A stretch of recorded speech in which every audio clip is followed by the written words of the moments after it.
Hey, it's Jennifer Jones. Friends call me JJ. This platform is designed for a new leader that wants to become a great leader in the modern workplace. Over the last 15 years, I've learned valuable lessons that I want to share with you to get you there ASAP. When the leader gets better, we all get better. It's Monday again. Welcome to the Virtual Leadership Coffee Chat.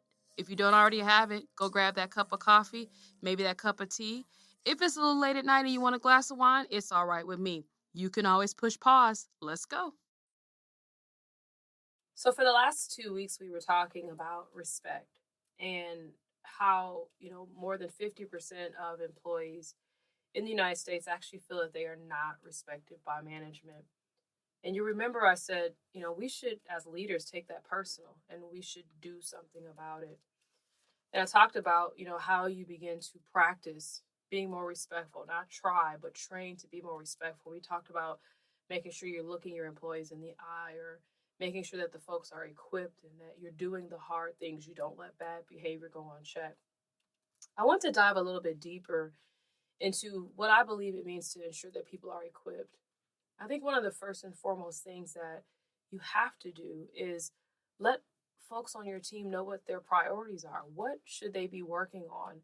And how does that then tie to the success of the organization that they work with? So this episode and then the following episode, we'll dive deeper into what I call as priority development. It might seem like it's really simple to do, but when we have so many things that we could do when it comes to managing a product line or managing a selling organization or any task that you might be equipped to or have in front of you, it's really important that you identify for those folks, what are their priorities? Where should they be spending the majority of their time? If you don't do that and they spend it in areas that actually you don't want to, it's actually disrespectful because you're not putting them in a position to do their very best work. So from a priority development perspective, I think it's important that you take the time and dedicate a good amount of time to developing priorities that make sense. So the first and foremost thing that you should focus on is, how does the work that this individual is set to do link to the overall strategy of the business? So that means that as a leader, you have to be able to, one, understand or develop the strategy for the business and be very clear about the direction you're taking the business. So let's say, for example, one of the key strategies that you have in place is you want to launch a new product. And you want that new product to be focused in a particular area. So every function in the business is focused on that. Marketing is focusing on understanding customer needs and developing a marketing plan and a launch strategy. Manufacturing is focusing on building up the product or the service to deliver that solution to the market. Sales is gearing up to identify the right customers to talk about. So everyone is focused in on that particular strategy. So you have to have declared and or understand the strategy for the business. Where are we headed at this particular time? Once you've done that, now it's important for you as a leader to understand how your area of responsibility actually reads on that strategy. So what I mean by that is, how is it seen within the work of that strategy? What role do we play in that particular area? So to go back to the strategy around launching a new product, perhaps you are the leader of the marketing organization and your team's responsibility is to prepare the product for launch, understanding the customer needs, understanding the tools and resources necessary to support the launch. What is the communication plan going to be? That's really the focus of your department. And that has to be very crisp. That has to be very focused. And one of the things that I often tell people, that it's important to know what you should do, but sometimes it's even more important to say what you should not do. What is out of bounds? What can your team say no to? The power of no is important because everything you don't say no to, you're saying yes to. So it is important that you are very clear about the role that your team is going to play in launching that particular product. And so once you get to that point and you look at the individual person, the question is, okay, if that person could do one thing and one thing only, what would that be?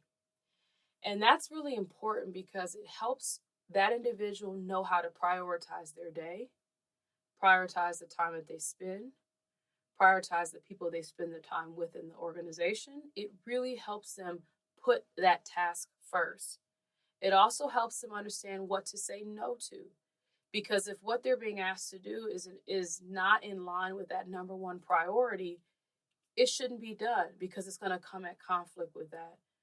So you as a leader have to be super crisp here, because here's where we stray as leaders is that we say, hey, here's the one thing I want you to do, but then here are all the other 30 things I need you to still get done. But I still need you to be successful in the one. And that is so disrespectful. And why is it disrespectful? Because you are overburdening that person and you're literally setting them up to fail. So you have to be clear. What is their number one priority? That should not be a question in their mind, what they should be focused on. Now, the reality is that one thing might leave capacity for another thing. So if you could do two things, what is that second thing they should be focused on? But it's important that you put it in order, because there could come times when that second priority will come in conflict with the first priority.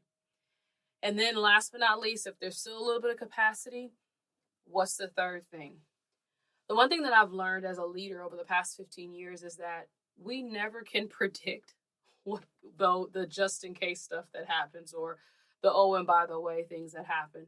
So you have to leave capacity for that, but you also have to have a disciplined system by which you're checking those other duties as assigned. Because one of the things that I have been guilty of is spending a lot of time with my leaders identifying their top 3 priorities and then kind of ignoring everything else that they're probably doing every day. And it's imperative that you really do a check around, are you working on your number 1 priority? Are you working on your number 2 priority? And if you're not, or if you're working on things beyond that, let's make sure I understand how that's conflicting with your work. Again, the reason why this is tied to respect is it's important for an individual to come to work every day and understand how the work that they're contributing is actually driving value in the organization. Because if they don't see that, that is disrespectful. It's also important to be very focused on the work, because the moment you overburden that individual and literally set them up for failure, that is disrespectful. No one was intended to work 80 hours a week. That's not cool.